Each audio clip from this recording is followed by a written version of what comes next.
आज हम पढ़ेंगे मुहावरे।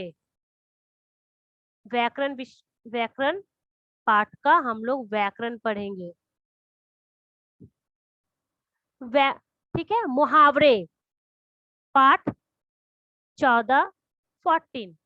मुहावरे ऐसे पद या वाक्यांश जो अपने शाब्दिक अर्थ के लिए नहीं बल्कि विशेष अर्थ के लिए प्रयुक्त होते हैं, मुहावरे कहलाते हैं। जैसे हम मेरे आपकी मम्मी प्यार से आपको बोलती है कि आप तू मेरा आंखों का तारा है, मतलब क्या, आप बहुत प्यारे हैं आपके मम्मी के लिए।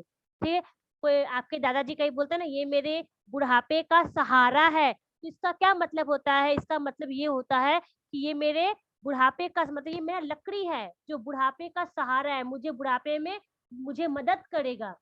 ठीक है, ये होता है मुहावरे, मतलब कहावत, जिसको बोलते हैं हम लोग कहावत। जैसे देख लीजिए, रचित देर से स्कूल पहुंचा, वह होमवर्क भी नहीं करके लाया था। अध्यापक ने उसे बेंच पर खड़ा कर दिया और डांटने लगे। रचित, तुम्हें कितना भी समझाओ, तुम्हारे कान पर जू नहीं रेंगती। तुम इस कान से सुनते हो, उस कान से निकाल देते हो। पढ़ना तो तुम्हारे लिए टेढ़ी खीर है। ये सब जो पिंक कलर, जो गुलाबी कलर का देख रहे हैं जो लिखा हुआ, वो क्या है? मुहावरे हैं। टेढ़ी खीर, ये क्या है? मुहावरे, मतलब उसको सीधा बात समझ में नहीं आ रहा है। पढ़ाई से तुम जी चुराते हो, जी चुराने का मतलब क्या? कामचोर। नाक में दम कर रखा है, अक्ल के दुश्मन मतलब मूर्ख। तुम कब तक हमारी आंखों में धूल झोंकोगे? ये क्या है? सब मुहावरे हैं। उपरोक्त संवाद में स्थूल वाक्यांशों का अपना विशेष अर्थ है। रचित के कान पर जू नहीं रेंगती का अर्थ है रचित का पर कहने सुनने का कोई असर नहीं, मतलब उसे कितना भी डांटो समझाओ, रचित को कोई प्रभाव नहीं पड़ता, इसलिए उसके कान पर जू नहीं रेंगती। वाक्य को प्रभावशाली, मेक सेंटेंस, सेंटेंस को प्रभावशाली मतलब स्ट्रॉन्ग बनाने के लिए ऐसे वाक्यांश का प्रयोग किया जाता है, ये मुहावरे कहलाते हैं। जैसे देख लीजिए, आगे कुछ मुहावरे अर्थ और प्रयोग सहित दिए जा रहे हैं, इन्हें पढ़िए और याद कीजिए। 1 नंबर मुहावरा है। देखिए, जो मुहावरा जहां लिखा है ना, वो सब क्वेश्चन है, वो मैं दूंगी आपको। आपको अर्थ लिखना है। ये देखिए बुक में दिया अर्थ और प्रयोग। प्रयोग का मतलब है वाक्य, ये आपको लिखना होगा। अर्थ और प्रयोग वो आपको लिखना होगा। मैं जैसे लिख दूंगी क्वेश्चन में आंखों का तारा, तो आप लिखेगा अर्थ बहुत प्यारा, फिर लिखिएगा प्रयोग, प्रयोग के जगह आप वाक्य लिख सकते हैं। इकलौती संतान माँ बाप की आंखों का तारा होती है। 2 नंबर, अकल का दुश्मन मूर्ख। भोलू कुछ समझता ही नहीं, वह तो अकल का दुश्मन है। 3, अगर मगर करना, मैंने टाल मटोल करना, तुम्हें काम नहीं करना तो साफ मना कर दो। पर अगर मगर करने से कोई लाभ नहीं। 4, आंसू पोंछना, दिलासा देना, दुखियों के आंसू पोंछना ही सबसे बड़ा धर्म है।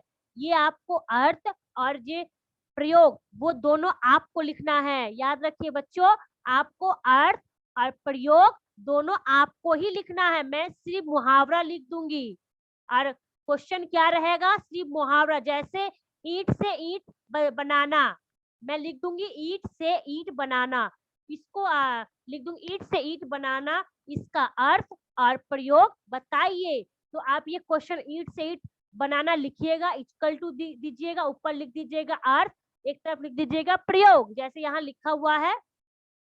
उसके अर्थ लिख के नीचे लिखिएगा ईंट से ईंट बनाना इक्वल टू सर्वनाश कर देना, फिर इक्वल टू युद्ध में उसने शत्रु की ईंट से ईंट बजा दी।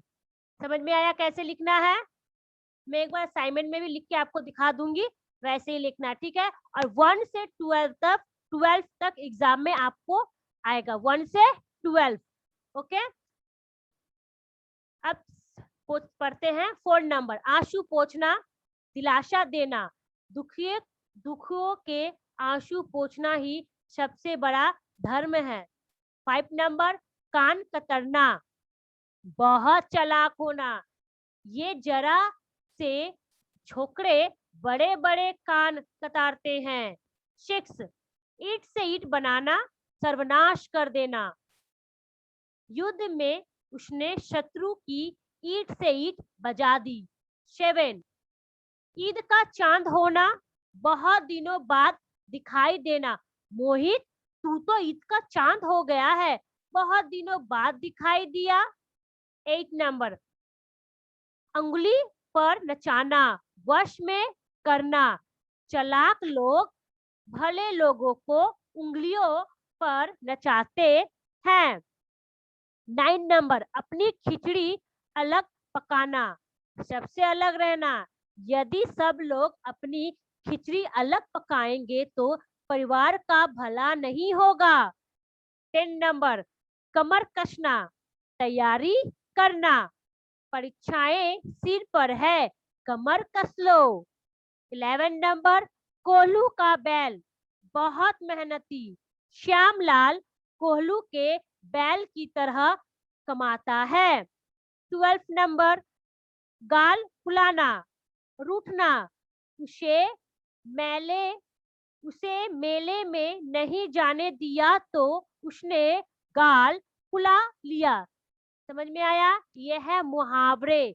ऐसे पद या ऐसे वाक्य जो शब्दार्थिक अर्थ के लिए नहीं बल्कि विशेष अर्थ के लिए प्रयुक्त किए जाते हैं, उसे मुहावरे कहते हैं।